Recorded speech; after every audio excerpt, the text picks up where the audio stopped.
Hello, and welcome to this calm space where you can learn the most amazing facts about how your mind quietly shapes your body, even as you sleep.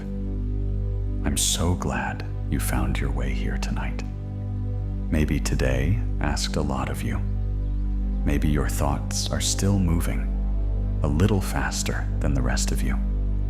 Or maybe you're simply the kind of person who would rather fall asleep learning something true about being human than lie there waiting for morning. Whichever one you are, you've arrived in the right place. And there is nothing left for you to do now but rest. So let yourself settle. Let your breath slow and lengthen on its own, without you steering it. Let your jaw loosen. Let your shoulders drop away from your ears, and let your body grow heavy and soft at the same time, as if the day had finally set you down. Tonight, we're going somewhere very close by. We're drifting slowly through the quiet conversation your mind and your body have been having your whole life.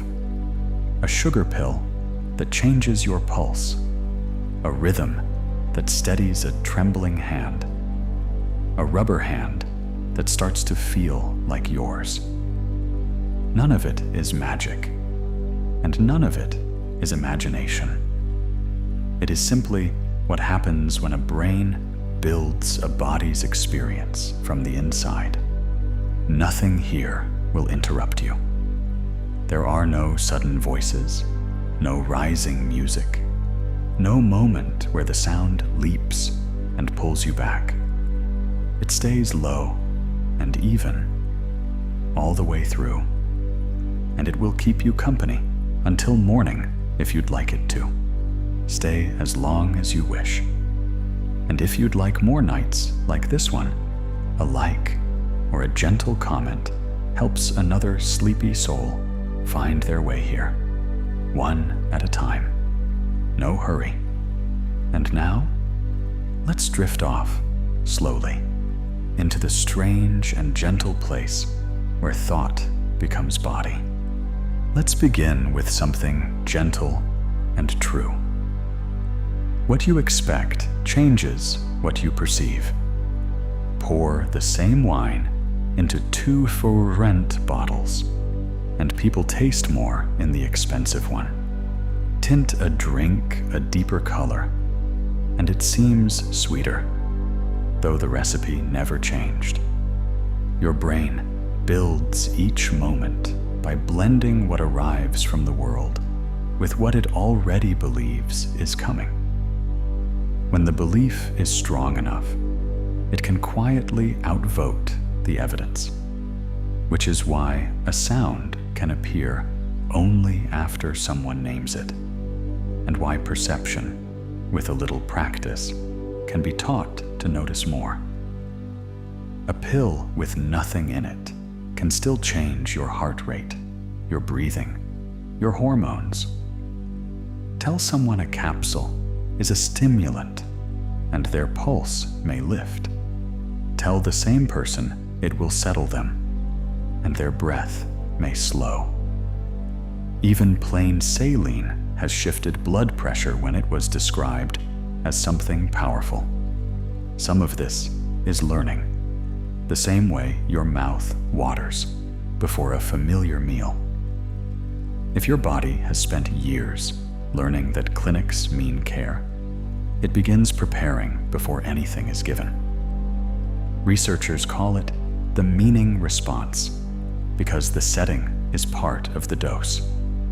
Placebo relief is not pretend relief. In studies of pain, people given a sugar pill often report real easing within minutes, and brain imaging shows the same circuits stirring that respond to actual medicine. Researchers were able to block that relief with naloxone, a drug that closes opioid receptors which tells us the brain had been releasing its own morphine-like chemicals all along. Expectation travels from the thinking part of the brain down to the brainstem, where pain messages can be turned down before they ever reach awareness. Belief becoming chemistry you can measure. The same door swings the other way. When people are told a treatment may bring headaches, many report headaches, even from inert pills. The brain, having been given something to watch for, begins watching, and attention makes ordinary sensations louder, so a small tingle can arrive feeling like something more. Doctors have started choosing their words with more care because of this, pairing honest information with a plan for coping. When people feel informed and steady rather than braced, the very same facts produce fewer symptoms. Language turns out to be part of the treatment. Pain has a volume knob, and the brain holds it.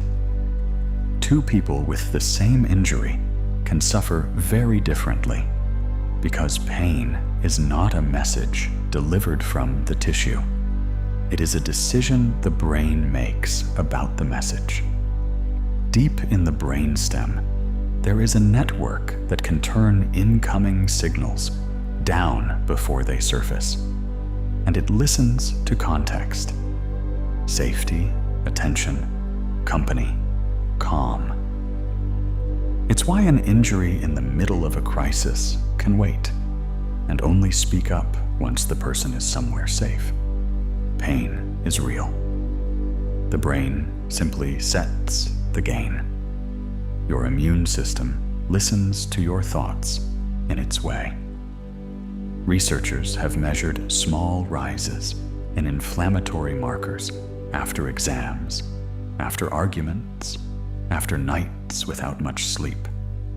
Inflammation is useful when there is something to fight, but it can also make joints ache and moods sit heavier than they should.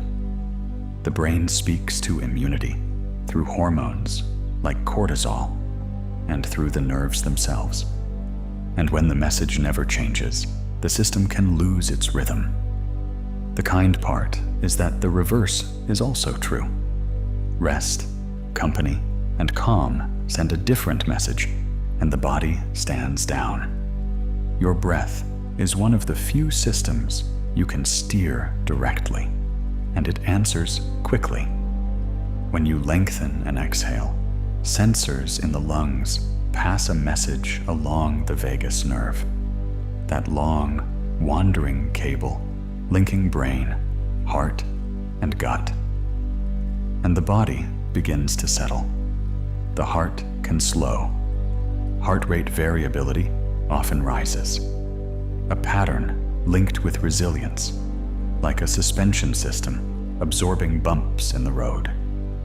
Singers and divers and meditators all train this differently, but each of them starts in the same place.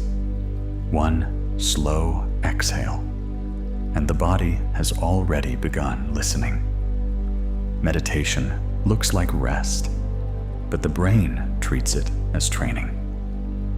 In people who have practiced for years, scans have found extra thickness in regions tied to attention and self-control, and differences in the networks that manage feeling. So recovery from stress comes a little sooner. Even 8 weeks of regular practice has been linked with measurable change.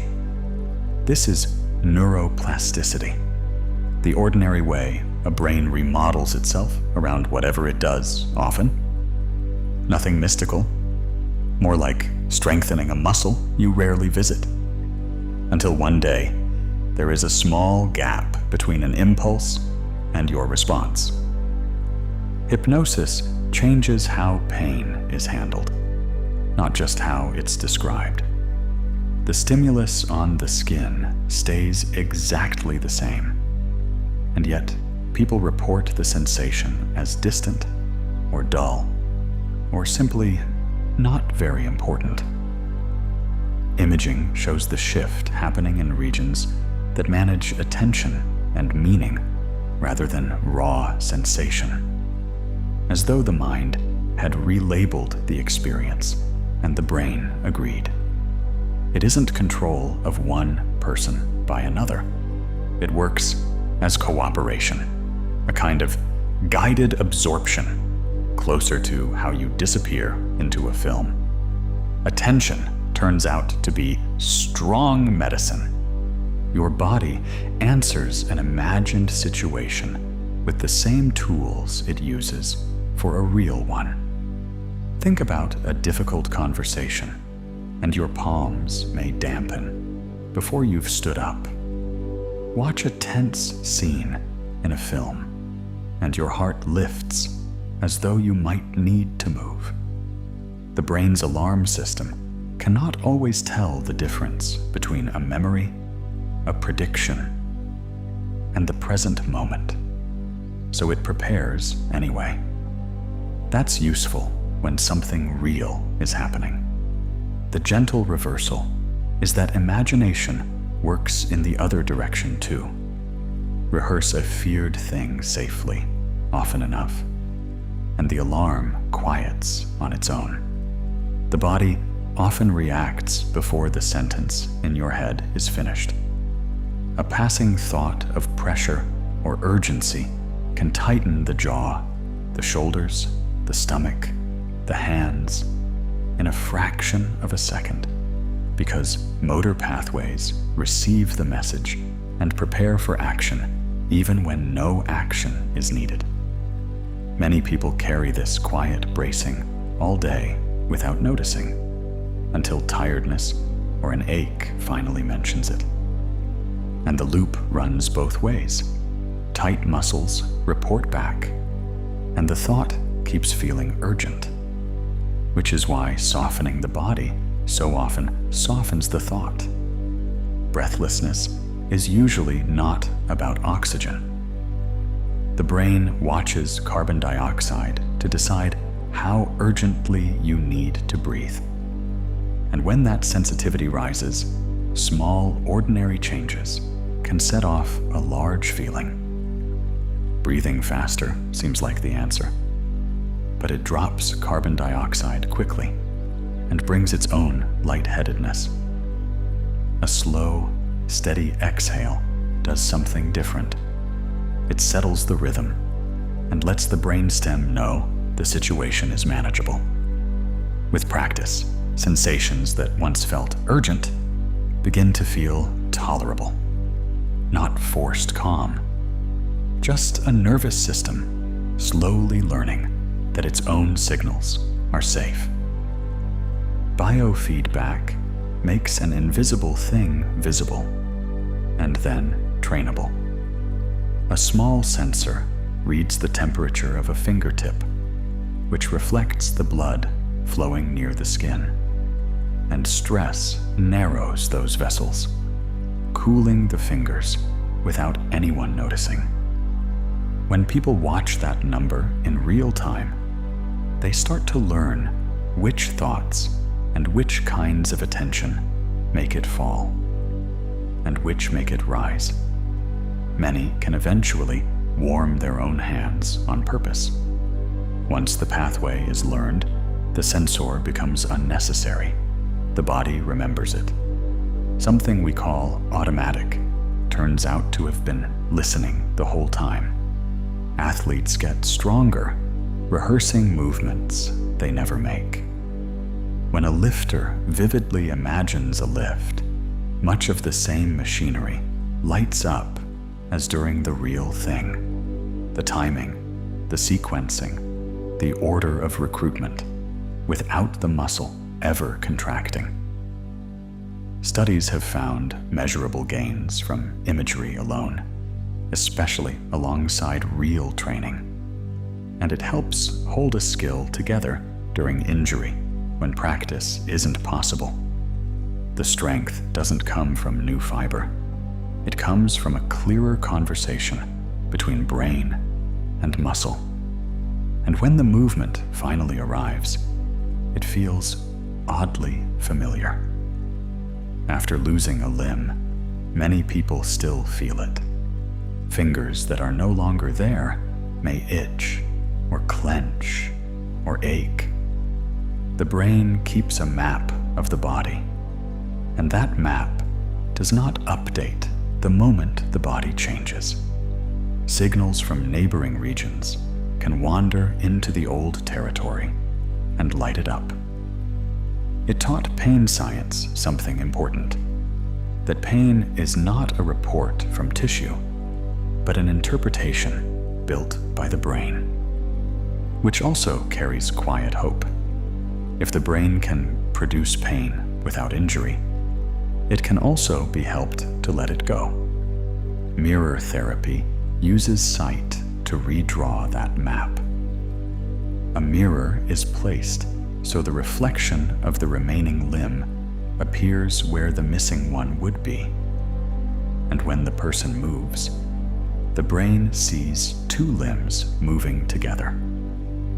For many people, this eases phantom pain, especially when the absent hand feels clenched or stuck.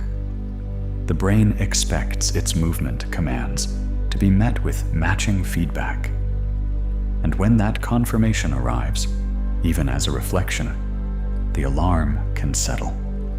The same idea now lives inside virtual reality therapies.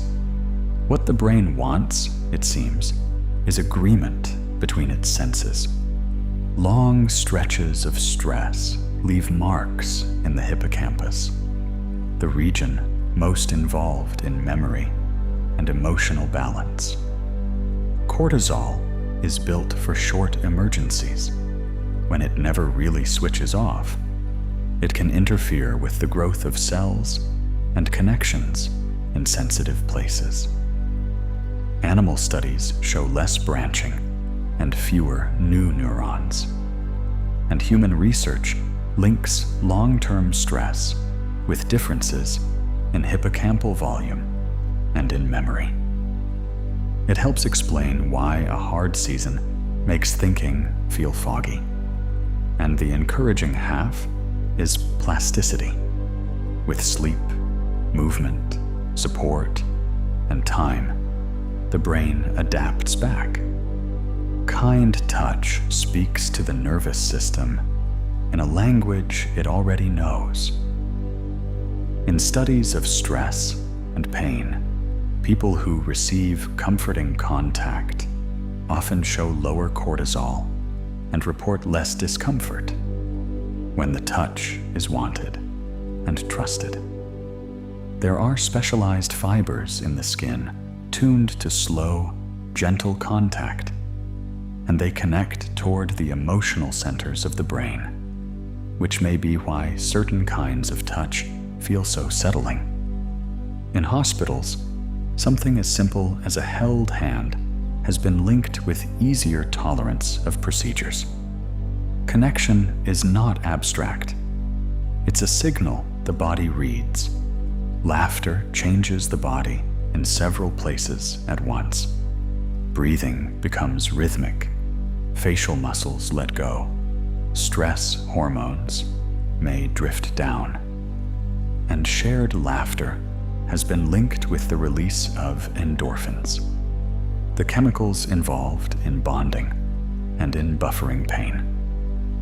In some experiments, people can tolerate discomfort longer after laughing together.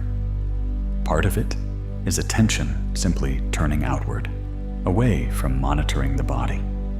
Part of it is the company itself, signaling that things are all right. It's a small demonstration that the body's limits are not fixed, but set in context. A familiar voice can steady a newborn's heart and breathing.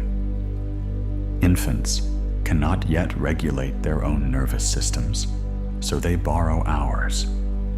In neonatal care, soothing speech and recordings of a parent's voice have been linked with steadier rhythms. The baby understands none of the words. It responds to the pattern. the pitch, the pace, the return of the same sound. This is called co-regulation. One nervous system helping another find its balance, and it never really stops working. A trusted voice can still slow an adult's breathing. It is why every culture, somewhere, invented the lullaby. Your gut and your brain send messages back and forth all day along the vagus nerve. A two-way road you never think about. Upward travel reports of fullness, of stretch, of how things are going down there. Downward travel instructions that speed digestion or slow it. When you feel safe, digestion runs easily, and blood flow favors the belly. When you don't, the brain quietly redirects that energy elsewhere, and appetite disappears without asking. Some therapies use slow breathing to nudge this traffic toward calm. Your inner state was never silent. It has been informing you all along.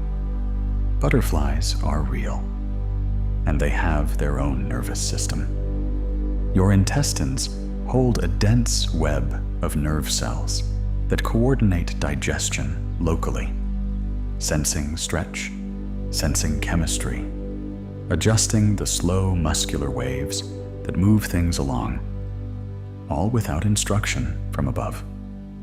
Under stress, those waves can quicken, or stall, or lose their pattern, which is why worry can feel like fluttering, or dropping, or turning. That isn't a metaphor. It's movement you can genuinely feel. Researchers sometimes call it a second brain as a shorthand. It doesn't think, but it listens remarkably well. A smell can return a memory faster than any photograph. Signals from the nose travel by a short route into regions closely tied to emotion and memory, which may be why the effect arrives so suddenly and so whole. One breath and a kitchen comes back, or a classroom, or a particular rainy street, and it arrives as a feeling first, rather than as a tidy story, because scent is stored alongside mood and context and the state your body was in. A single molecule in the air finds a receptor, and a whole chapter quietly reopens. Rhythm invites the body to join it. Your breathing tends to drift toward the tempo of a song, and heart rate can shift too, especially when the pattern is steady and easy to predict. Scientists call this entrainment, and you can see it in marching, in dancing, in a room of people singing together and breathing in the same shape. A quick tempo lifts alertness and gathers the posture. A slow one softens muscles and lengthens the exhale. The brain treats rhythm as scaffolding for timing, which is how a single drummer can steady an entire room. A steady beat can smooth a trembling hand. Tremor often comes from timing trouble in the circuits that coordinate movement, and an external pulse offers those circuits a clock to lock onto, so commands arrive more evenly spaced. Many people walk more steadily when they step to a sound, because the beat removes the uncertainty of when to start and when to stop. Therapists use rhythmic cues in movement rehabilitation, after stroke, and in Parkinson's care. It isn't magic, it's better synchronization. And it's striking how small the cue can be to reach so deep.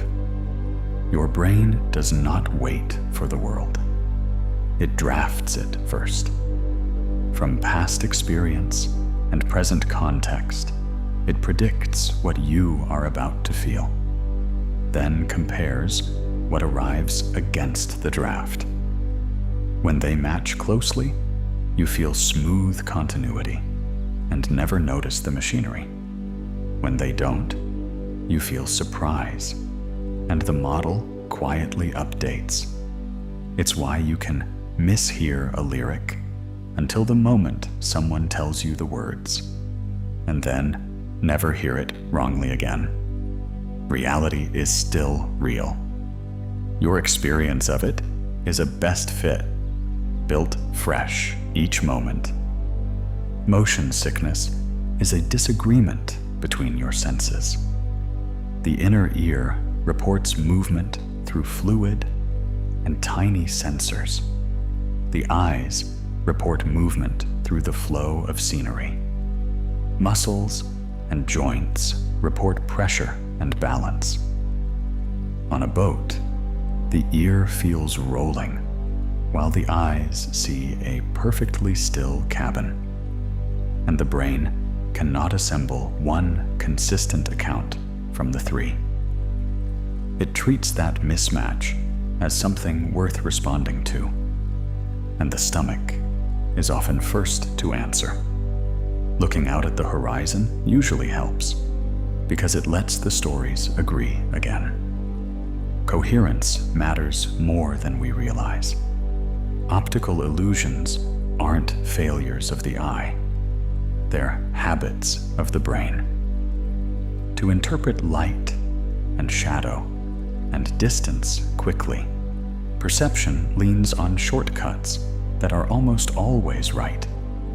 And an illusion is simply a situation built to catch a shortcut being wrong. Straight lines bend because depth was assumed. Colors shift because the brain compared them with their neighbors. Researchers study illusions because they reveal the private rules perception uses. They also teach a kind of humility, since certainty is no guarantee of accuracy. You are not receiving the world. You are receiving an interpretation. Pain feels smaller when you have some say in it. The nervous system reads control as a safety signal, and safety changes the experience. When you can predict a sensation, the brain often lowers its threat value, and when you can stop it, it lowers it further. In experiments, the very same stimulus is tolerated better when people choose it themselves. This isn't willpower. It's protective biology working exactly as designed. It's why clinicians explain procedures clearly and offer small choices where they can. Even choosing when to begin can change what the nerves report. Fear narrows the field of vision.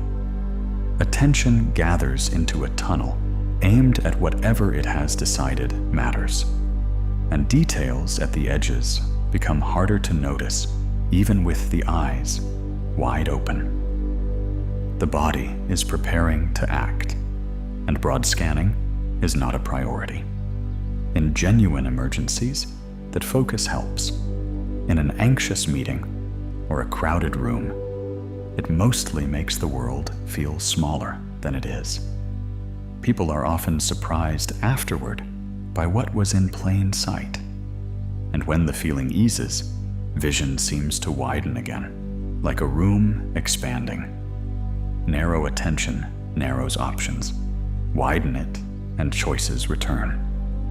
Anxiety turns the body into a place under observation. A mild flutter, a warm face, a shallow breath, ordinary things become important, and attention amplifies whatever it settles on.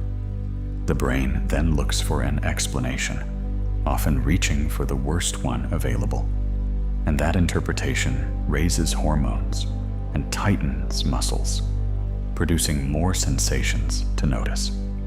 The loop can build quickly not because anything is wrong, but because the story keeps feeding the physiology. Learning that urgency does not mean harm loosens the whole thing. Left unquestioned, most of these sensations simply fade on their own. Putting a feeling into words settles the amygdala. That alarm center reacts fast and broadly, readying the body long before any explanation arrives. And without language, it can stay switched on longer than it needs to. Naming what you feel brings in regions involved in speech and regulation, which organize the experience and take some of the chaos out of it. Imaging studies show measurably lower amygdala activity, while the feeling itself is still present.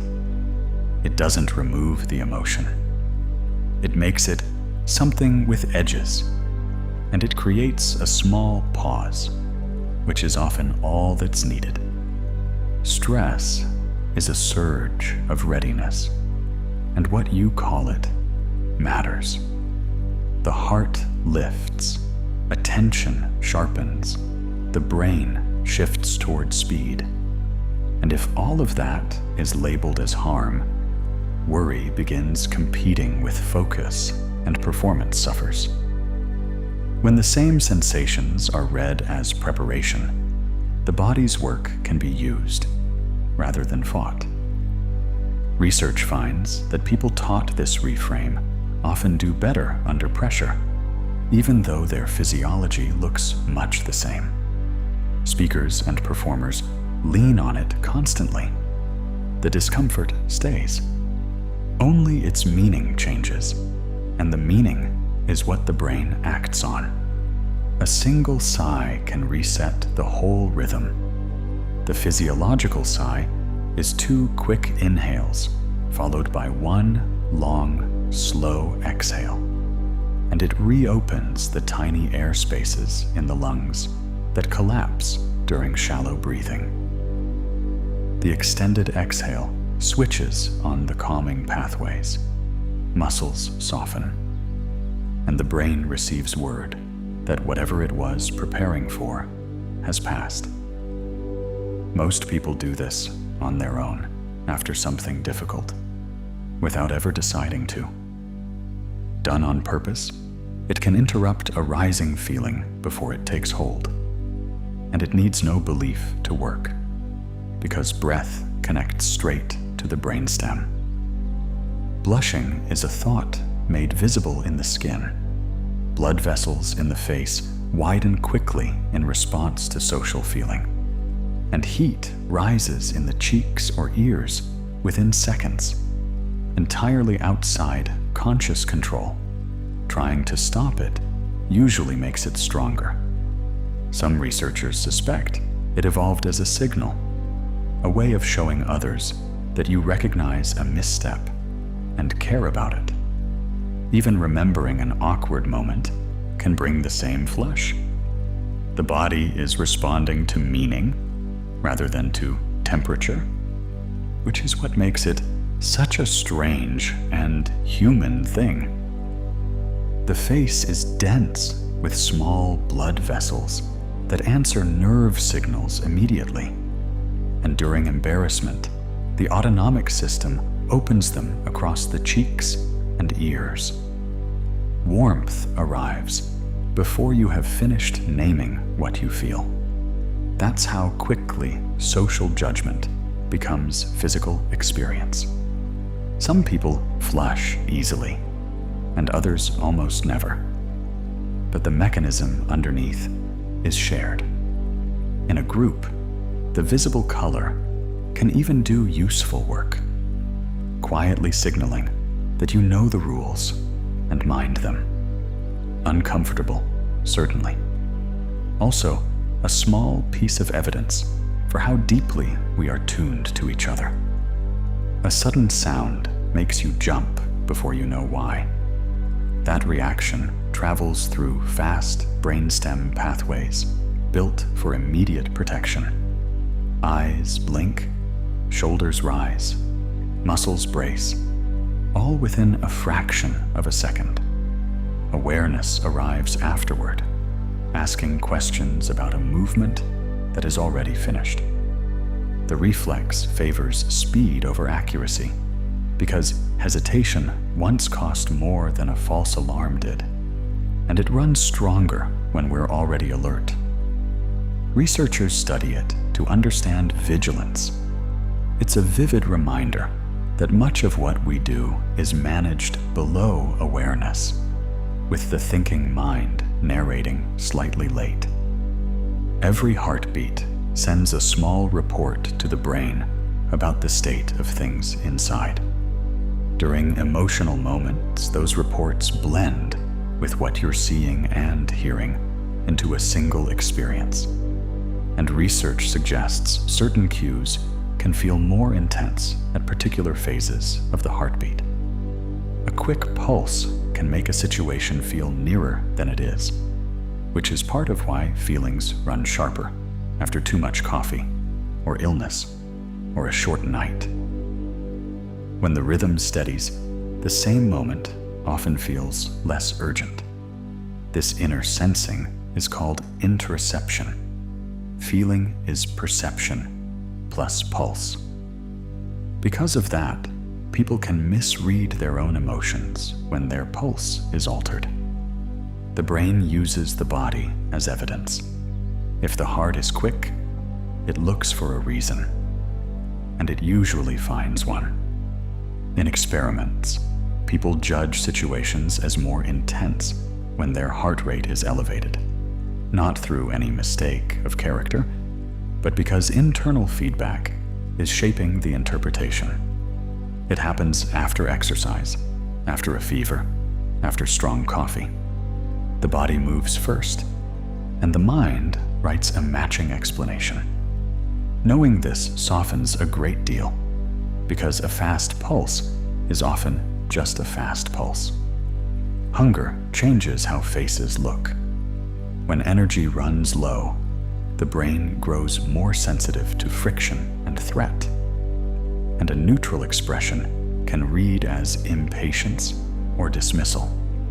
Not a shift in mood, but a shift in interpretation. Researchers call it misattribution, when an inner state quietly colors the outside world. Hunger also shortens patience, so a passing glance can feel personal. After a meal, the same face looks perfectly ordinary again. It's a humbling little fact, and a practical one. Sometimes, an unfriendly world is simply a brain asking to be fed. After a short night, the world arrives with sharper edges, and the body notices first. Sensations that would have been easy to carry become louder and harder to ignore. Some of that is chemistry, since sleep helps regulate inflammation and the brain's own pain-dampening systems. Some of it is emotional reach. A tired brain has fewer resources for reframing anything, so a small ache becomes a larger experience, and a small frustration lingers longer. It's a double loss. Discomfort rises while coping falls, which is also why one good night can change how the same body feels tomorrow. Here is a strange and rather lovely one. In some experiments, people are told they slept unusually well when the measurements say otherwise, and many of them report feeling sharper and calmer the next morning, with performance to match. Believing they were rested, they stopped scanning themselves for tiredness, and the freed attention went somewhere more useful. It doesn't mean sleep is optional. The body still needs the real thing. It means the experience of tiredness is partly a story the brain tells about its own signals, and stories can be revised. Dreams look strange, yet so many of them carry the same few emotional shapes. One idea in sleep science is that dreaming lets the brain rehearse difficulty in a place where nothing is at stake, a nightly simulator for feeling and problem solving, running without consequence. During certain stages, the brain also replays and reorganizes memory, mixing old experience with recent lessons, which may be why worries often feel a little less sharp by morning, as though something had been quietly digested. While you lie perfectly still, some part of you may be practicing for tomorrow. Now and then, a dreamer notices they are dreaming, and the dream continues anyway. Researchers found an elegant way to verify this from the outside. During those stages, the body's muscles are mostly held still, but the eyes can still move. So dreamers agree in advance on a signal, sweeping their eyes left and right in an arranged pattern the moment they become aware. In the sleep lab, those movements appear clearly on the recording, sent from inside the dream to the waking scientists at the desk. A message arriving from somewhere no one can visit. Close your eyes and picture fresh coffee, and something in you may respond before you've moved.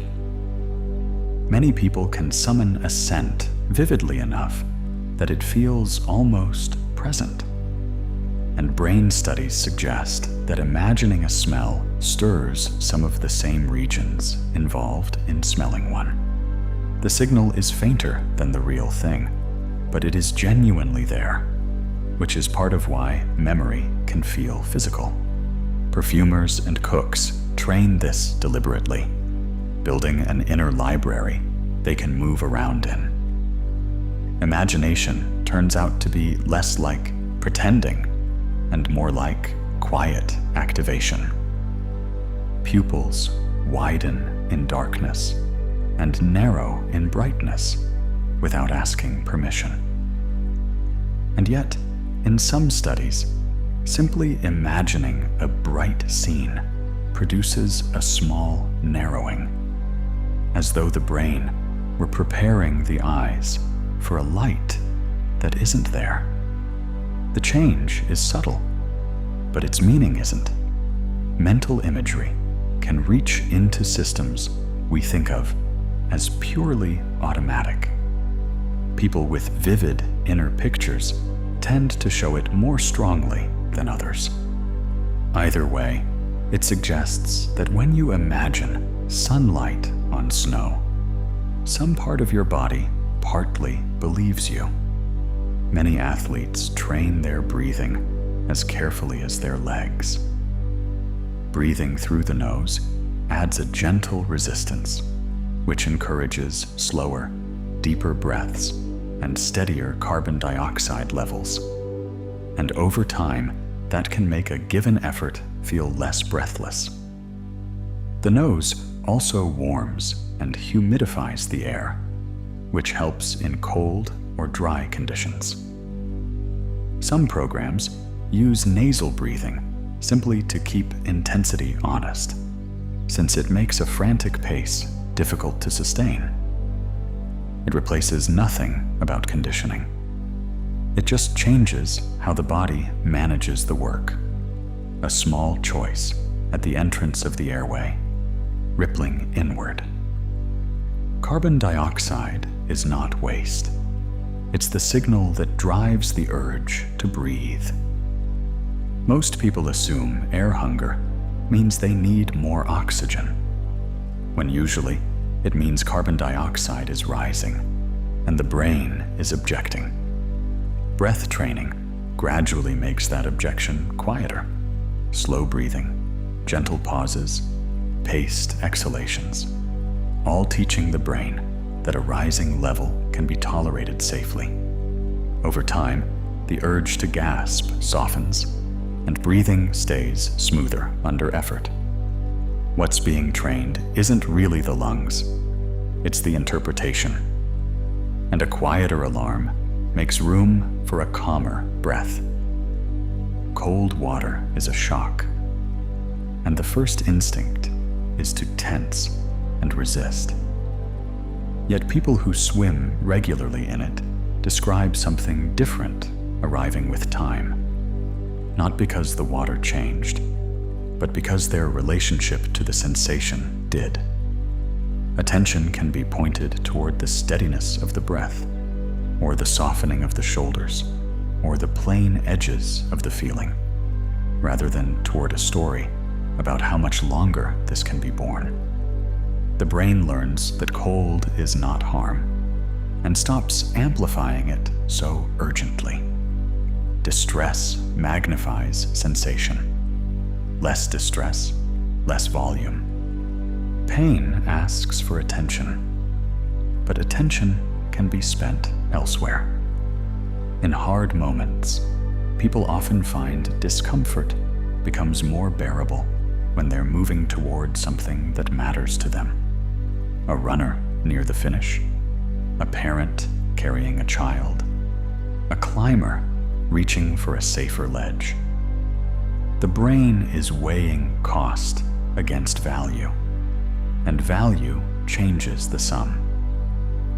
Meaning doesn't undo an injury, but it changes how much of your awareness the injury gets to occupy.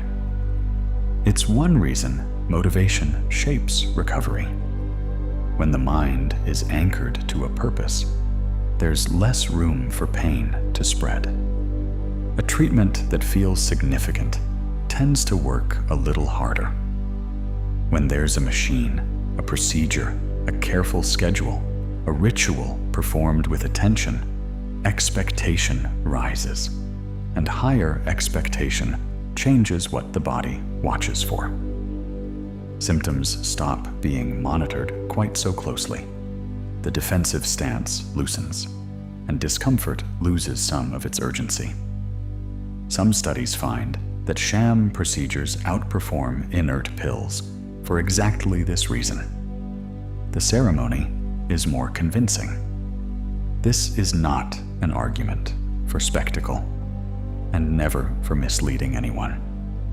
It's a reminder that care, clearly given, is part of what the body responds to. When someone you trust speaks with steady certainty, the nervous system often settles before anything else has happened. That calm eases the muscle guarding and the stress response that would otherwise make everything feel worse. Confidence also shapes what you expect next, and expectation steers attention. If you expect a clear plan, you notice progress. If you expect trouble, you go looking for it. Research on clinical encounters links warmth and clarity with easier experiences for patients. It isn't charm, and it isn't pretending things are simple. It's a safety signal, and the body reads it as one. At first, it sounds impossible. Someone is handed a pill, told plainly that it contains no active drug. And for some people, it still helps. The key seems to be learning. A lifetime of taking something and then feeling better has made the ritual itself meaningful. The bottle, the routine, the small act of care. And that cue can shift how symptoms are interpreted. Open label studies also frame the person as a participant rather than a patient, which restores a sense of agency. Honesty, it turns out, does not always break the effect. The brain builds a prediction of a sensation before it arrives, and words help build it. If someone says a procedure will sting or burn, the nervous system prepares accordingly. Muscles tighten, breathing shifts, attention gathers at that spot, and the identical stimulus then feels sharper, because the body was already braced. When clinicians use calmer language and clear timing, many people report an easier experience. This isn't about hiding the truth. It's about not adding anything unnecessary to the forecast. Parents see it clearly with children, where the description often matters more than the moment. Itch exists to protect you, so the brain treats it as worth acting on immediately. Which is why a vivid description of crawling insects can make your skin prickle when nothing has touched you at all. Suggestion primes the brain to search for something to remove, and the search itself can generate the sensation. Once scratching begins, the skin grows more sensitive, and the loop tightens. Researchers study itch because prediction is so visible in it. The brain would far rather raise a false alarm than miss a real irritant. When the story relaxes, the sensation usually does too. Itch is also contagious in a strangely powerful way. Watching someone scratch can start an itch in skin that was perfectly content a moment ago, because the brain runs quiet simulations of what other people are doing. And those simulations spill into sensation. There's a protective logic underneath. If someone nearby is reacting to an irritant, you may be near it too. Attention strengthens the whole thing, especially once you start checking. It's why mentioning mosquitoes can make an entire room shift in its seat. The feeling is real, even when the cause is not. Some people go pale and lightheaded at the sight of blood or a needle, often before any thought has formed. The brain keeps maps of the body that help it understand movement and sensation, and watching an injury can activate those maps as if it were happening here. In some people, that sets off a vasovagal response, heart rate and blood pressure dropping, bringing queasiness and a sense of the room receding. It's a protective reflex, offered slightly too generously, and it responds well to training. Gradual exposure and steady breathing can quiet it, which proves the pattern can be rewritten. When you knock your elbow, your hand goes there without being asked. There's a real reason for that. Touch signals travel quickly and compete with pain signals in the spinal cord. So when touch input increases, less pain information continues upward, and the experience softens. It's called gating, and it's one of the simplest forms of pain modulation we have. Rubbing also adds warmth and movement, which loosen the stiffness and the worry that would otherwise sharpen everything. Children demonstrate it beautifully, a comforting hand changing the whole story within seconds. Sensation reshaping sensation. Healing is coordinated work, and stress disrupts the schedule. When cortisol stays high, immune activity and the timing of inflammation shift. And studies have found that people under sustained stress often heal more slowly from small, carefully matched wounds. Disturbed sleep adds to it, since repair depends on rest. And appetite changes matter too, because rebuilding needs materials. The body is prioritizing immediate survival over maintenance, a sensible strategy running longer than it was designed to. Which is why safety, rest, and company are not soft additions to recovery. They change its speed. Optimism isn't magic, but it changes recovery through the door of behavior. People who expect improvement tend to engage more fully with rehabilitation, moving sooner, practicing more consistently, noticing progress rather than scanning for setbacks. That lowers the stress responses that would otherwise interfere with sleep and appetite.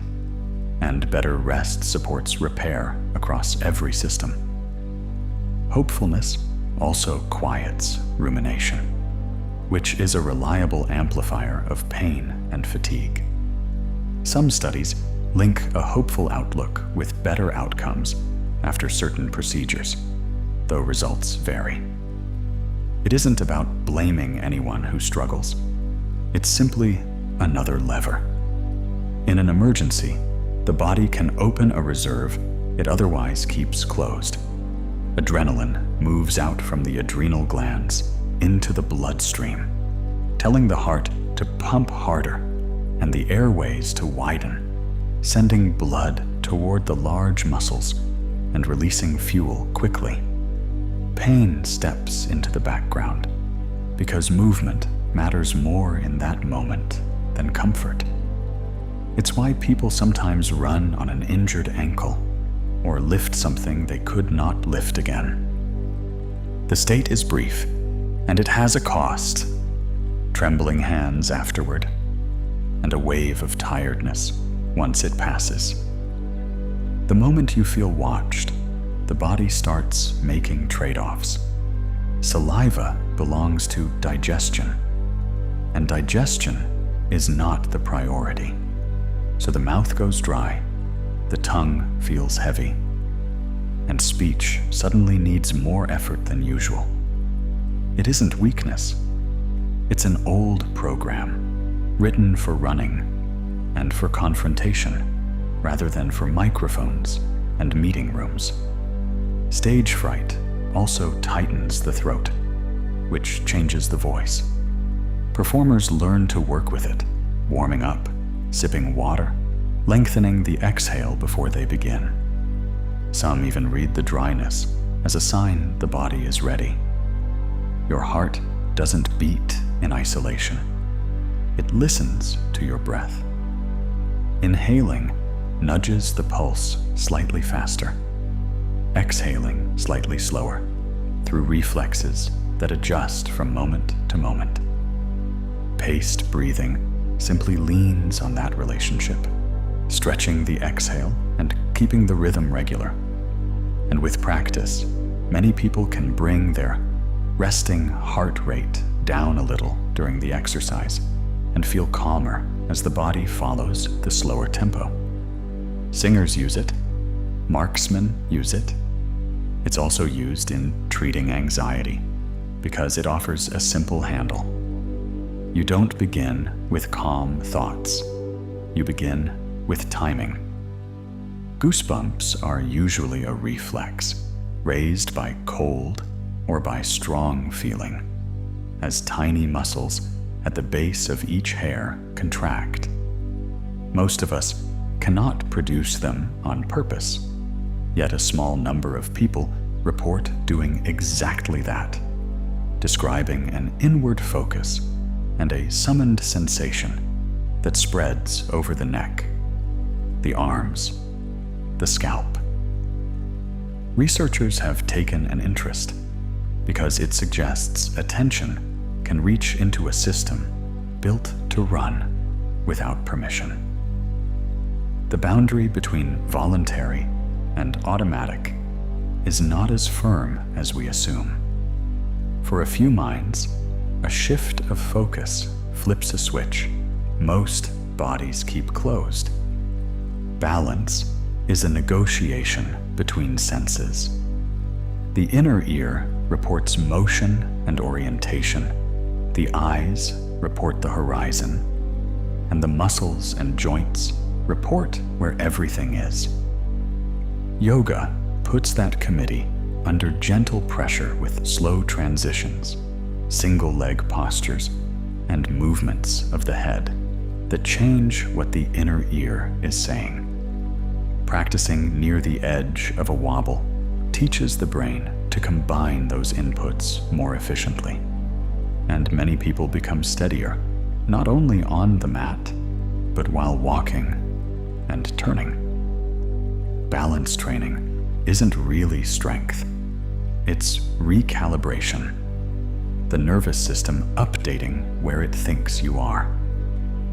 Tai Chi looks like slow motion, and it asks a great deal of the nervous system. Weight shifts gradually from foot to foot, so posture and center of mass must be updated continuously. And that sharpens proprioception, the sense of where your limbs are without looking. Coordination smooths out through the ankles, knees, hips, and spine.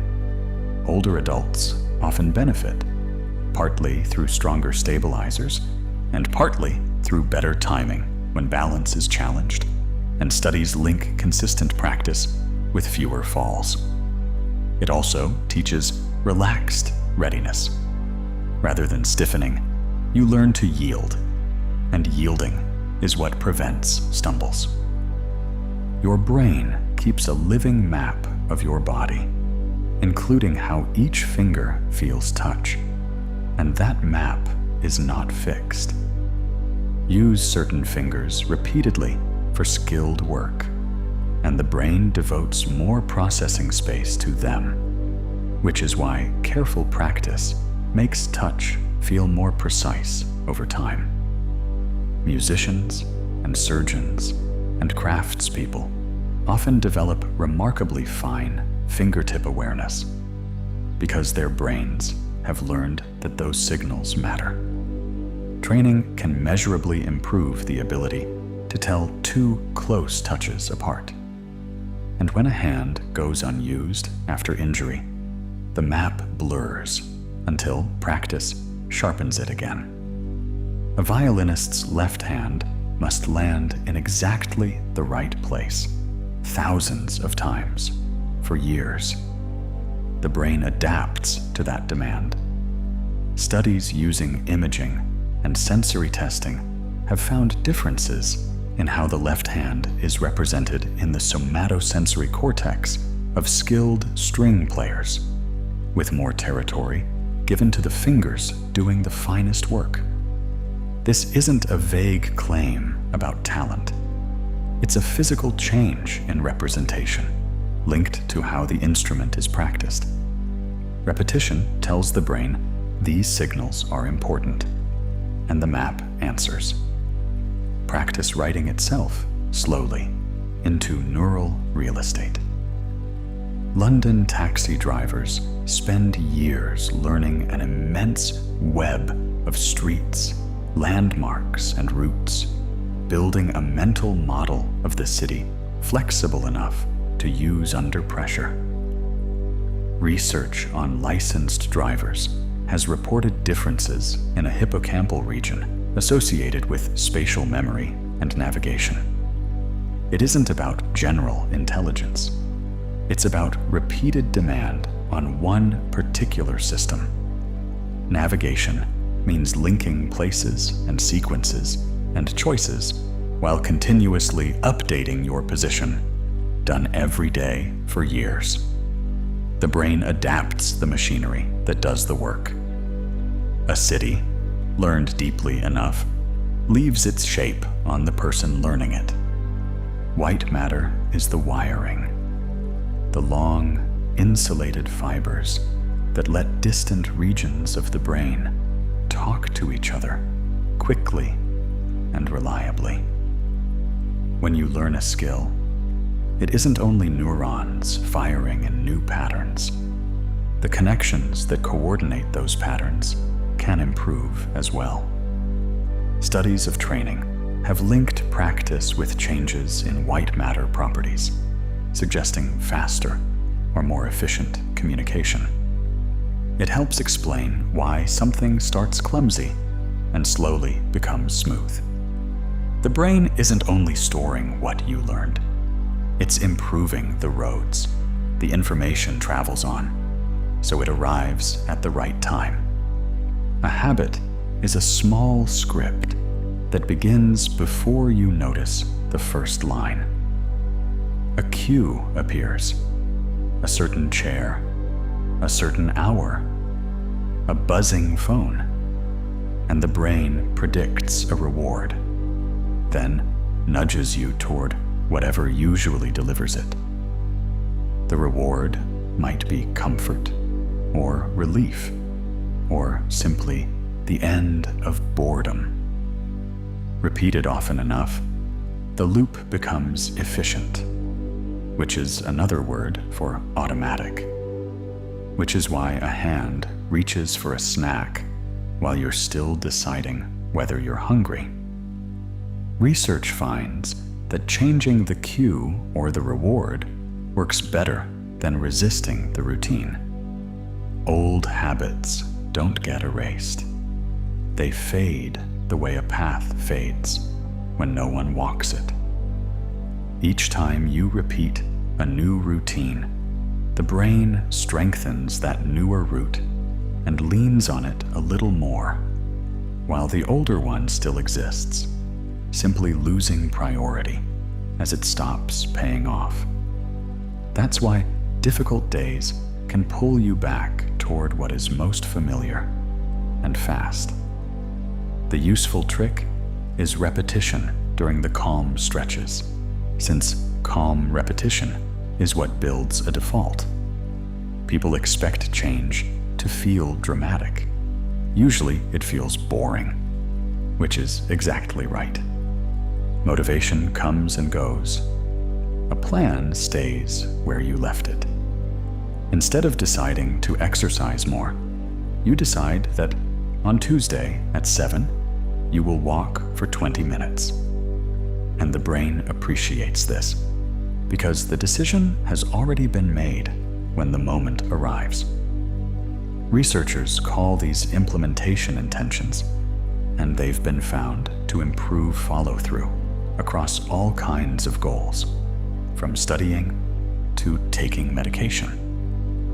The cue triggers the action without a debate, so a hard day can't quietly steal the moment. It's a small, structural change that guides behavior more reliably than wanting to. Posture is not only how you look. It's information the brain receives about the state you're in.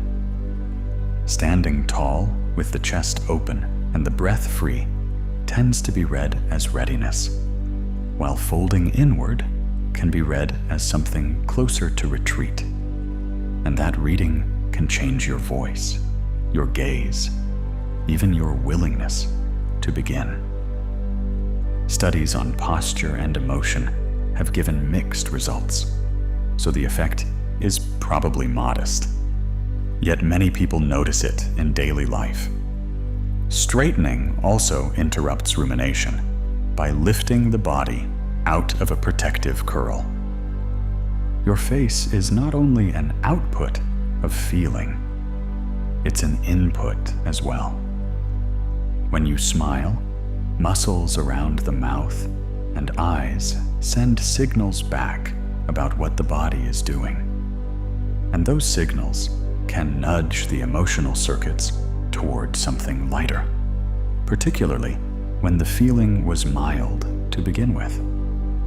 Some experiments find that holding a smile makes unpleasant images feel less intense. Others find smaller effects, which suggests context matters a great deal. Smiling also changes breathing and invites warmth from other people, which returns as its own small encouragement. The same wiring runs in the other direction. When the brow tightens and the jaw sets, the brain receives a steady stream of signals matching effort and difficulty, and irritation or sadness begins to feel better supported by the evidence. You can notice it during concentration, when a tense face quietly turns a challenge into frustration. A clenched jaw usually comes with shallower breathing, which lifts arousal, which sharpens the feeling again, which is why softening the face sometimes brings surprising relief. The problem hasn't moved, but the body has stopped adding to it. We share an old reflex with seals and otters. When you hold your breath, especially with something cool against the face, the body can shift into a conserving mode called the dive reflex. Heart rate slows, and blood flow is prioritized toward the brain and the heart. It exists to protect oxygen when breathing stops, and it varies from person to person. But it can be noticeable even in ordinary conditions. Free divers train it deliberately. Clinicians use related techniques to help settle certain fast heart rhythms. One decision, and the nervous system begins rationing. A splash of cold water on the face works like a small reset. The skin around the eyes, the nose, and the cheeks connects to reflex pathways that influence heart rate. And cold there can trigger part of that same diving response, slowing the pulse and easing the sense of everything running away. People often discover this by accident during a hard moment or after heavy exercise. It isn't only distraction, it's a genuine shift in autonomic balance. What's remarkable is how specific it is. Temperature on the face reaches the heart in a way that temperature elsewhere does not. When nerves rise, speech accelerates. Words pile onto words, and the breath falls behind. Counting slowly offers an external rhythm the brain can synchronize with, forcing pauses that give the breath somewhere to land and give the language system time to plan the next phrase, which is what stops the stumbling. Public speaking coaches teach it before a talk, or silently between points. The effect isn't only in how it sounds. A slower pace lowers arousal and tells the nervous system that everything is fine. A simple count, reaching quietly into the brain's timing circuits. Singing turns breathing into structure. Melodies require long exhalations, and long exhalations ease air hunger by slowing the whole pattern, while the vibration moving through the chest and throat adds something grounding of its own. Choir singers learn to manage breath efficiently without ever thinking about it, and that carries into ordinary life, particularly for people who breathe shallowly when tense. Some pulmonary rehabilitation programs use singing to support breath control and confidence. It replaces nothing medical. It's simply an old human art that happens to double as breath training, one phrase at a time. Your immune cells do not work in silence. All day, they receive chemical updates from the nervous system, cortisol, adrenaline, and a great deal else. And in short bursts, those messages are useful, mobilizing energy and shifting priorities as though repair might soon be needed. When the same message arrives without pause, the balance drifts, and the timing of inflammation can fall out of step. It's also why calm routines behave a little like medicine. Sleep, regular meals, the company of people you trust, all of it reaches the immune system as a different instruction. Loneliness is not only a feeling. The brain can read it as a state of exposure, as being without protection. And some research links social isolation with higher inflammatory markers, as though the body were preparing for wounds that are more likely when help is far away. That made a certain sense once. The difficulty is that modern loneliness can last, and lasting inflammation is costly to energy and sleep and mood. The gentle half of this is how easily the message changes. A shared meal, a conversation, a sense of belonging, and the readiness eases.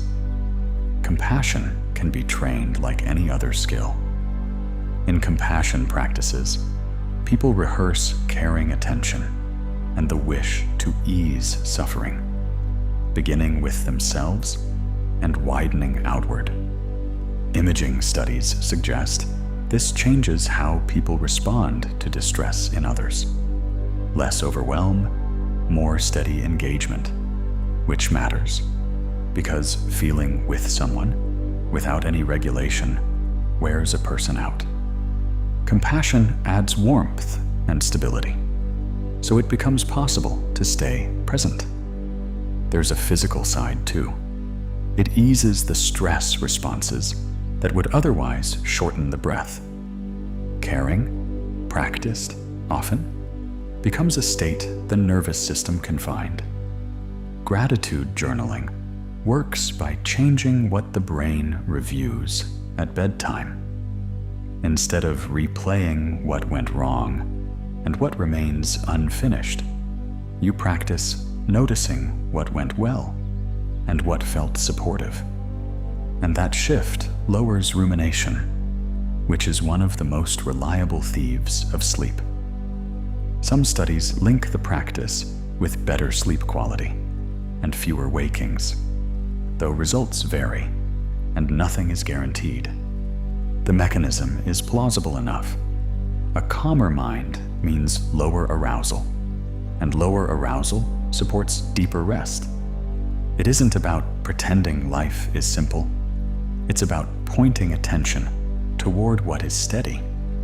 Rumination is the mind's habit of chewing the same thought until it starts to taste like truth. Mindfulness trains a different relationship with thinking. Rather than merging with the story, you practice noticing it as an event that rises and passes. That small change moves attention. Thoughts become things you can watch instead of tunnels you have to walk down. Over time, it loosens the grip of repetitive thinking, particularly at night. And people often describe a little more space between a trigger and their response. Where you place attention shapes what your mind repeats. Tinnitus can be difficult less because of the sound than because of what the sound is taken to mean. The tone may be perfectly steady while distress rises, since the brain has classified it as a problem that must be solved. Attention training changes that relationship. Rather than fighting the sound, you practice moving focus away and back again on purpose until the brain learns it has choices. The sound may remain. It simply stops being central, becoming background instead of a summons. Distress is not always tied to intensity. Very often, it's tied to attention. Two people can have similar injuries and entirely different experiences of them. One reason is catastrophizing, a pattern of thinking that expects the worst and treats every sensation as evidence for it. That stance raises fear, and fear makes the nervous system more protective. Muscles tighten, attention narrows, and every signal is examined. Pain then feels larger and lasts longer.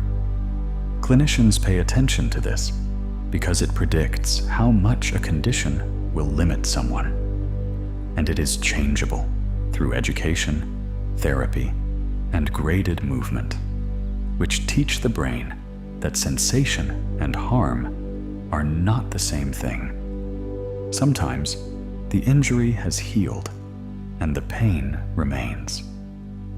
This can happen when the nervous system becomes sensitized. Nerves and circuits responding more strongly than the situation calls for, like an alarm still sounding after the room has cooled. Signals that were once neutral begin to register as painful, and the brain grows protective about movement, which adds stiffness of its own. It's confusing because people search for damage that isn't there. Researchers describe persistent pain as a condition of the nervous system, rather than a sign of ongoing injury, and that framing changes everything about the treatment. Pain pathways strengthen with repetition, like any other learned circuit. If pain has been present for months, the brain has simply become efficient at producing the experience, along with the tension and the attention that surround it. No one chooses this. The nervous system has practiced it. And the hopeful part is that learning also runs backward. Retraining approaches rebuild confidence through gradual movement, gathering new evidence that safety is possible, so the brain slowly stops predicting harm. Progress feels slow at first, because the old path is familiar. Then, flare-ups become less frequent and much less frightening. Fear learns very quickly. One difficult experience can mark a situation for years. Exposure therapy uses that same learning ability, carefully and in small steps. You meet the cue while remaining safe, and safety becomes the new lesson. Over repeated sessions, the brain stops predicting the worst and begins predicting that this can be lived through. It isn't overwhelming anyone. The whole art is staying inside a tolerable range.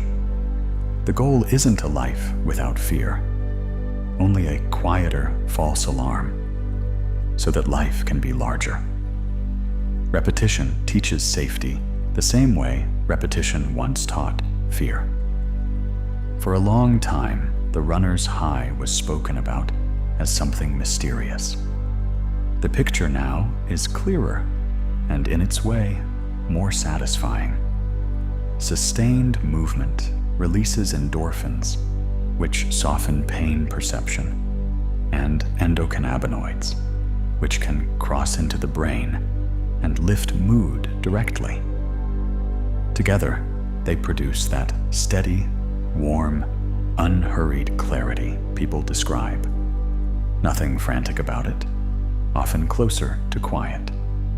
It tends to arrive after a while rather than at the start, as though the body were rewarding persistence. Movement unlocking a chemistry that makes endurance feel meaningful rather than merely long. Exercise sends growth signals through the brain.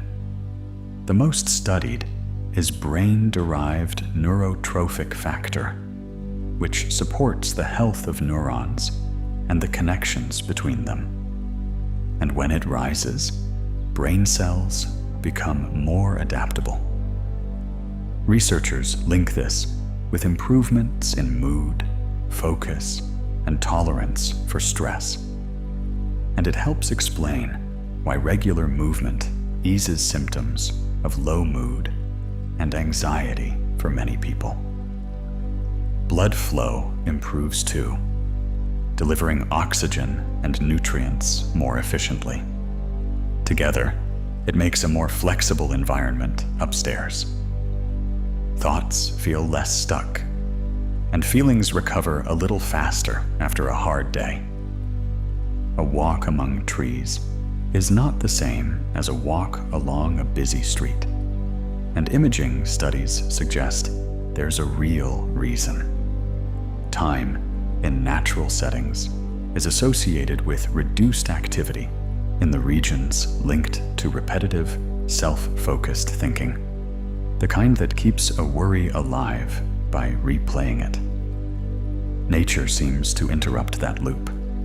The environment is rich but undemanding. Leaves move, light shifts, sounds vary gently, and attention has somewhere to rest without effort. Even short visits help, especially with the phone put away. Repetition becomes release at a very slow pace. Morning light is one of the strongest messages the brain receives about time. When daylight reaches the eyes, it influences serotonin activity, which supports mood and wakefulness. And it also helps set the internal clock that will decide many hours later when sleep should come. Without enough of it early on, alertness lags and mood can sit lower, which is part of why long winters feel heavier for so many people. It doesn't take much. Being outdoors or near a bright window is enough. Light enters quietly and tunes the whole system without asking. Sleep is closely tied to temperature. As night approaches, your core temperature begins to fall on its own, and a warm bath can help that along in a way that seems backwards at first. The heat opens the blood vessels near the skin, so once you step out, warmth leaves you quickly, and the core drops faster, and the brain reads that fall as evening arriving. Drowsiness often follows within the hour. Warm water also loosens muscles and slows the breath. Many cultures found this long before anyone measured it. You use warmth to encourage cooling, and cooling invites sleep. Rituals work because uncertainty is tiring. When actions follow a familiar sequence, the brain spends less effort predicting what comes next, and background tension falls. It hardly matters what the actions are. A bedtime routine, a set of small preparations before something difficult. Tea made the same way each evening. What matters is that the sequence repeats until the sequence itself becomes calming, because the brain has learned where it leads. Rituals also mark transitions, which helps the mind change states, and they still work when we know they're symbolic. Structure comforts below the level of belief. Superstitions look irrational from outside, and they persist for a reason. Believing that some small action helps increases the sense of control in situations that offer very little. And that sense of control lowers tension and frees attention for the task itself. Studies have found people sometimes perform better when they believe a lucky object is with them. The object changes nothing about the world. It changes hesitation. Athletes are famous for these habits, though the same effect shows up in ordinary days. When the brain feels supported, it stops watching for failure and simply gets on with things. Under pressure, the mind turns inward and begins supervising movements that normally run themselves, which is exactly how a well-practiced skill comes apart. A calm mental script offers somewhere else to put that attention. Not the outcome, not the mechanics, but something simple, a rhythm, an intention, a single word. Performers and athletes rehearse these in advance so they feel familiar when they're needed, like a track the mind can follow. Breathing usually slows alongside. The script isn't a distraction, it's direction. A few chosen words, keeping complex movement aligned with its practice. Confidence seems to change what the eyes report. Athletes playing well sometimes describe the target looking bigger, the hole wider, the ball easier to follow. And while nothing has happened to their vision, the brain's interpretation of visual information does shift with emotional state. With less doubt cluttering attention, perception can feel clearer and more generous, which helps timing and decisions. When confidence drops, the opposite is described: smaller targets, tighter margins. Vision was never a camera feed. It's a construction shaped by readiness, so belief can change not only your effort, but what the world appears to offer. In anxious moments, seconds stretch. Attention narrows sharply onto the present, sampling the environment more intensely, and more information per second lays down a denser memory of the interval, which is later read back as a longer duration. In a genuine emergency, that density is useful, since rapid assessment is the point. In ordinary anxiety, it mostly makes waiting harder and discomfort feel endless. The experience is not imagined. It reflects how the brain keeps time. And when attention broadens again, time resumes its usual pace. The clock never changed. Only the sampling did. While you sleep, especially while you dream, the brain is busy.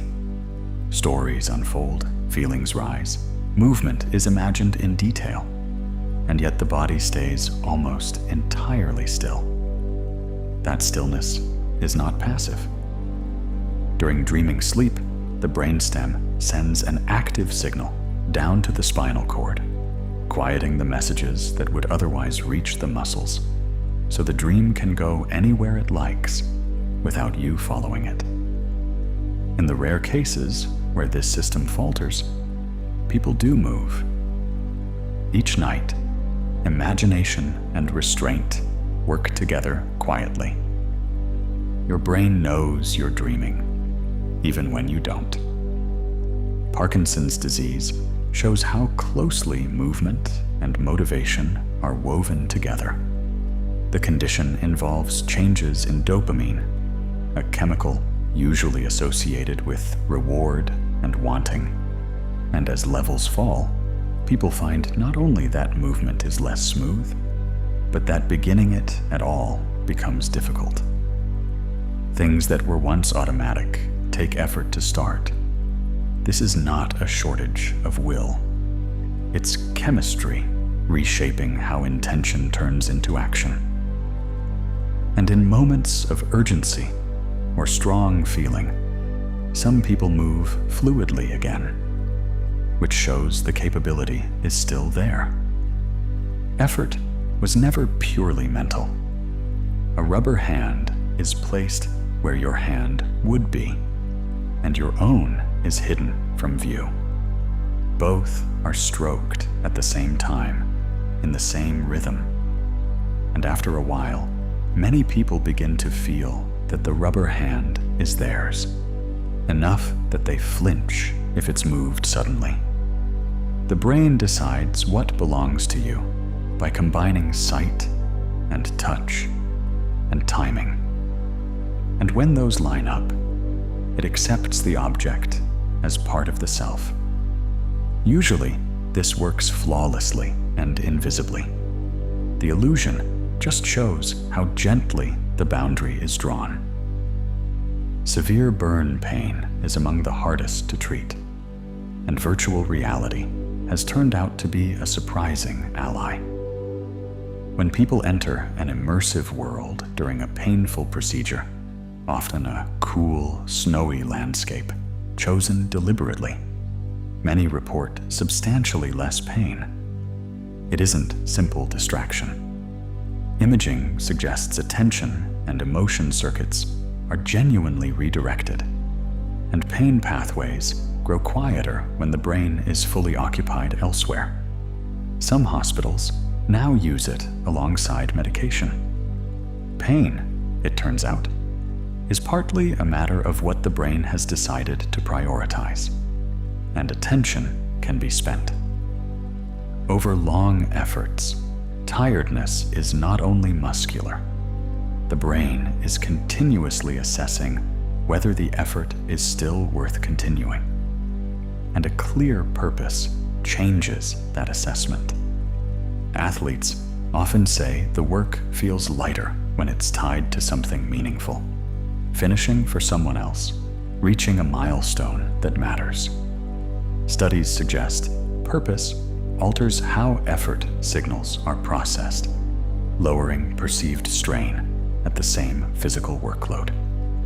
The body is doing identical work. The experience differs. Meaning acts as a buffer between sensation and suffering. When the mind knows why, the body tends to follow. When people sing together, their breathing patterns begin to align. And because breathing shapes heart rhythm, their heart rates can begin to align as well. Studies of choirs have watched this shared rhythm emerge over the course of a piece, the group becoming a coordinated system, musically and biologically, at once. It may be part of why singers describe such a strong feeling of connection and calm afterward. Shared rhythm removes unpredictability, and unpredictability is what the body finds tiring. Breath by breath, and quite without instruction, hearts fall into step. Chanting produces simple, repeating patterns of sound that the brain can anticipate easily, and anticipation is restful. As voices return to the same shape again and again, breathing usually slows and evens out, and the nervous system follows. There's less room for inner commentary when sound fills awareness. In a group, shared timing adds another layer of ease, since moving together is read as safety. This combination of rhythm and repetition and company has been linked with measurable drops in stress markers. It appears in nearly every culture, which suggests the body worked it out long before we did. Compassion is not abstract. When you think of someone with real warmth, the body often answers immediately. The jaw loosens, the eyes soften, the heart may slow a little, and the breath deepens without instruction. These changes come from pathways linked to social safety, and the nervous system reads caring thoughts as evidence that nothing needs guarding. It works when the kindness is turned inward too. Practiced often, this state becomes easier to find. Feeling is not only something that happens to you, it's something the body performs, and one thought can begin it. Panic grows on interpretation. A quick heart is read as proof of something terrible, tightness as confirmation, and each reading produces more of what it was reading. Learning to notice sensations without judgment interrupts the sequence. You observe rather than react, and a small space opens between the sensation and its meaning. Therapies that build this interoceptive awareness help people treat bodily signals as information rather than alarms. Allowed to rise and fall on their own, sensations usually lose their intensity, and the nervous system learns that discomfort passes. The skill is not suppression. It's curiosity. And one last quiet thing before the night takes over. The brain changes through repetition rather than revelation. Small shifts, practiced often, a reframed moment, a slower breath, a different response to discomfort, gradually strengthen new pathways until they become the ones that fire first.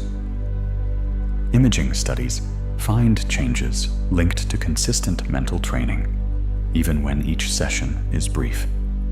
The effect is gradual and nearly invisible at first, which makes it easy to underestimate. And yet weeks of small changes reshape how a brain answers by default. Nothing is transformed in a moment.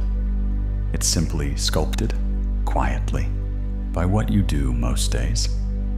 If you're still with me, let these last words fall as softly as the ones before. We wandered a long way tonight without going anywhere at all. Through a sugar pill that borrowed the body's own chemistry. Through the volume knob the brain keeps on pain, and the map it keeps of a hand. Through breath and rhythm and the quiet company of other people. All of it reaching inward, changing something real. And none of it needs holding on to now. Let it drift through you like a slow current. Let your shoulders drop. Let your jaw unclench.